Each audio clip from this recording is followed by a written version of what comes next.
أعوذ بالله من الشيطان الرجيم.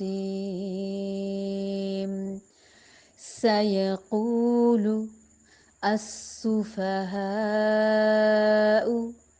من الناس ما ولاهم عن قبلتهم التي كانوا عليها قل لله المشرق والمغرب يهدي من يشاء إلى صراط مستقيم. سيقول السفهاء من الناس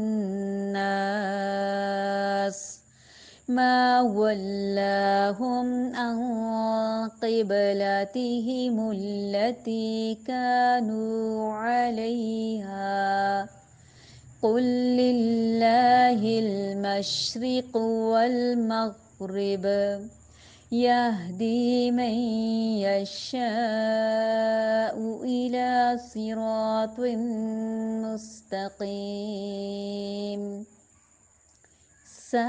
ان قریب یقول وہ کہیں گے ان قریب السفہاء نادان بے وقوف سین فاہا من سے الناسی لوگوں میں سے ما کس نے ولا پھیر دیا ہم انہیں عن سے قبلتی قبلہ ہم ان کے کس نے ان کو ان کے قبلے سے پھیر دیا التی وہ جو کانو تھے وہ علیہا اوپر اس پر قل کہہ دیجئے للہ اللہ ہی کے لیے ہے المشرق مشرق والمغرب اور مغرب یہدی وہ ہدایت دیتا ہے من جسے یشاء وہ چاہتا ہے الی طرف صراط راستے کے مستقیم سیدھے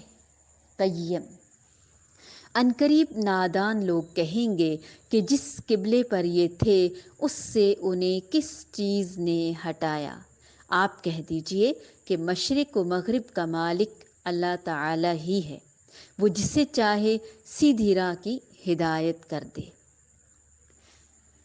اب اللہ تعالی ہمیں بنی اسرائیل اور دیگر قوموں کی باتیں بتا رہے تھے جس میں بنی اسرائیل کو تمام دیگر اقوام پر اللہ نے فوقیت دی، فضیلت دی.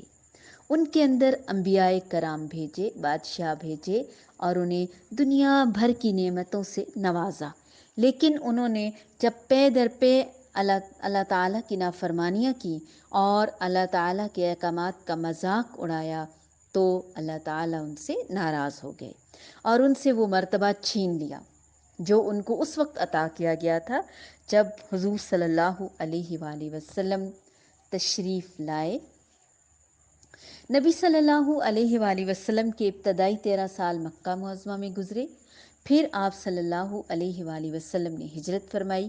ہجرت کے بعد جب آپ صلی اللہ علیہ وآلہ وسلم مدینہ پہنچے تو آپ نے دیکھا کہ اس وقت یہود بیت المقدس کی طرف منہ کر کے نماز پڑھتے تھے.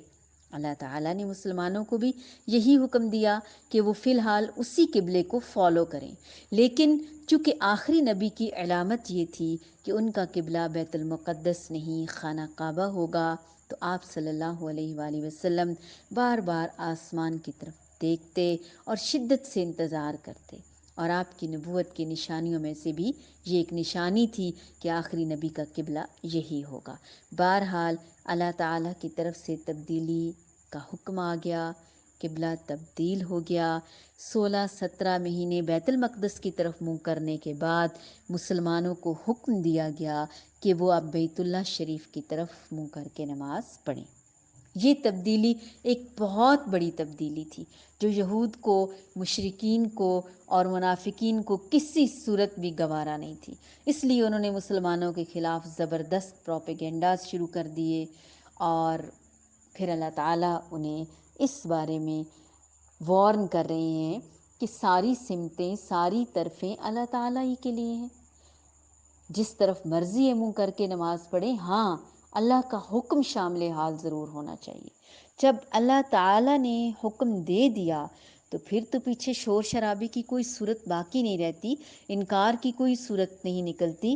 اور عصر کی نماز کا وقت تھا جب قبلے کو چینج کرنے کا حکم آیا، اور دوران نماز ہی نبی کریم صلی اللہ علیہ وآلہ وسلم نے قبلہ چینج کر لیا.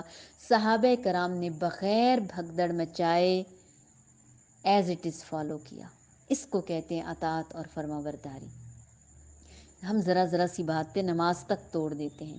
نماز اسی طرح برقرار رہی، صفیں چینج کرنا پڑیں، ظاہر ہے ڈائریکشن ہی بدل گئی.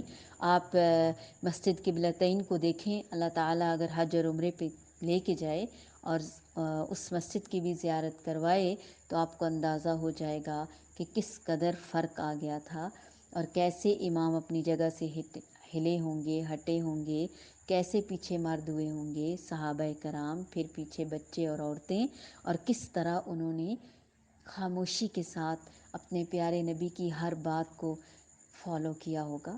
کتنا بڑا سبق ہے ہمارے لیے اطاعت کا.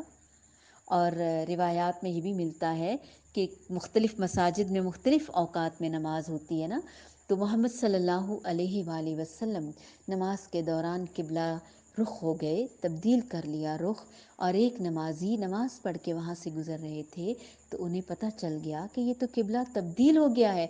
آگے گئے، ایک جگہ اور نماز ہو رہی تھی اور وہاں ابھی پرانے ہی قبلے کی طرف منہ کر کے نماز پڑھی جا رہی تھی، اور انہوں نے مسلمانوں کو جب آواز دے کر بتایا تو انہوں نے بھی نماز توڑے بغیر اس آواز پر کان دھری، اور اس کے مطابق جب انہوں نے بتایا کہ میں اپنی آنکھوں سے دیکھ کر آیا ہوں کہ محمد صلی اللہ علیہ وآلہ وسلم اس وقت خانہ کعبہ کی طرف منہ کر کے نماز پڑھ رہے ہیں. کتنا بڑا لیسن ہے ہمارے لیے، اللہ تعالیٰ کی ہر بات کو ہر وقت ماننے کے لیے تیار رہنا، اور فوراً بغیر ہیل و حجت کے عین اسی طرح ماننا جس طرح حکم دیا گیا ہو.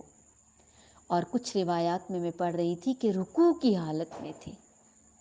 ذرا تصور کریں، امیجن کریں کس طرح رکوع میں گئے ہوں گے، کس طرح رخ بدلا ہوگا، اپنی جگہ سے کافی ہٹ گئے ہوں گے، کس طرح پیچھے ساری صفیں بھی اسی ترتیب سے رکوع ہی کی حالت میں. اللہ اکبر کبیرہ. اللہ ہمیں بھی ویسی ہی اطاعت دے، ہمیں بھی صحابہ کرام کے نقش قدم پر چلنے کی توفیق عطا فرما. سَيَقُولُ السُّفَهَاءُ مِنَ النَّاسِ مَا وَلَّاهُمْ عَنْ قِبْلَتِهِمُ الَّتِي كَانُوا عَلَيْهَا قُلْ لِلَّهِ الْمَشْرِقُ وَالْمَغْرِبُ يَهْدِي مَن يَشَاءُ إِلَى صِرَاطٍ مُسْتَقِيمٍ.